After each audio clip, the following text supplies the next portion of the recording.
3. Jenni Santanen ja Ratun Ritarin Turun seudun ratsastusurheilijoista Ikävalko, Kaidankangas ja Ojala valmistautuvat. Ratsastajille tiedoksi luokassa ei tule järjestämään palkintojen jakoa. Kaikki virhepisteettömän suorituksen tehneet voivat hakea ruusukkeensa palkintokansliasta.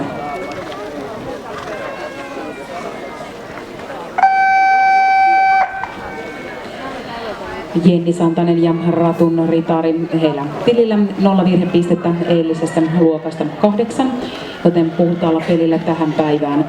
Ratun Ritarin isä on kuningas S. emä Iituska ja emän isä Pette. Hevosen on kasvattanut ja sen omistaa Ratun Talli Oy.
Ajattelin, mä olisin toinen kasvattaja.